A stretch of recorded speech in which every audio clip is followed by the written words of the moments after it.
才大家睇過一啲關於天災嘅照片，唔知你有咩感覺呢？會唔會覺得住喺嗰度嘅人好慘啊？而家劉老師會為大家講一個關於人禍嘅故事。呢本書叫做《納迪亞逃難奇遇記》，係由聯合國難民公署出版。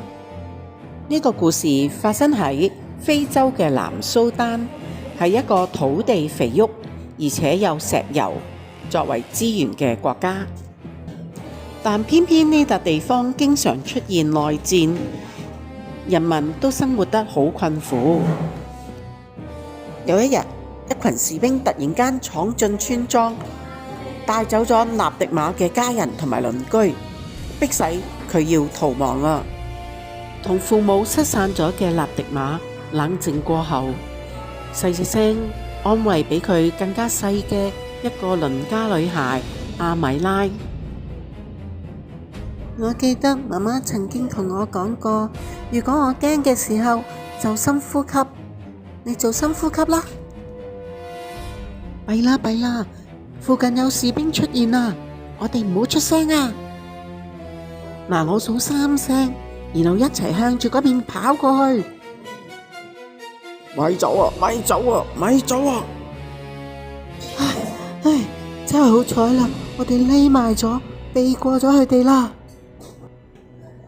呢個時候，佢哋諗起以前嘅生活，同爸爸媽媽一齊開生日會，一齊食飯，好開心啊！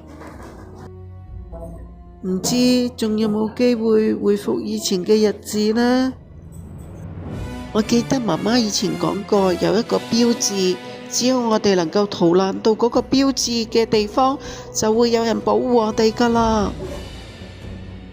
納迪馬拖住阿米拉一齊離開咗個森林，去到大馬路嗰邊，想截順風車，但係嗰度所有嘅車都坐滿晒人啦。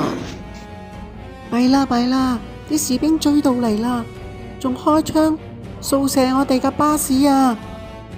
啲人為咗保命，四圍咁跑啊，快啲匿埋啊！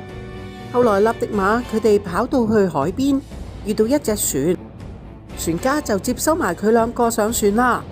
佢哋預備經海路逃離呢個國家，中途仲遇到風浪，有人跌咗落海啊！故事就講到呢度先。如果你對呢本書有興趣嘅，可以去圖書館度借㗎。無論係天災或者人禍，相信大家都唔想遇到。圖書館社會科學類嘅圖書架上邊就有好多關於呢方面嘅資料啦。當然啦，打開報章或者雜誌，甚至電視機裏邊嘅新聞報告，都會聽到好多關於天災人禍嘅消息嘅。喺學到知識之餘，更加希望大家能夠進行反思，睇下自己嘅生活狀況同呢個世界比較係幾咁幸福。我哋真係要好好珍惜自己所擁有嘅嘢啊！有能力嘅幫下其他有需要嘅人，尤其係有受災嘅地方，我哋可以用金錢去支援佢哋，有錢出錢，有力出力。香港政府都曾經派出過我哋嘅消防隊去到一啲地震嘅地區幫手救災嘅。無論天災定人禍，我哋人類總係要多啲紀念喺受困苦當中嘅人，施以援手。呢啲就係圖書館可以借閱嘅有關天災人禍嘅圖書啦。社會科學類嘅圖書，其實大多數嘅範疇都會同國家安全呢個概念有關㗎。上一次我哋介紹嘅環保主題就係同生態安全有關啦，而今次所講嘅故事就係同軍事安全、國土安全有關。藉住呢2次嘅閱讀課介紹，希望可以提高大家對國家安全嘅認識。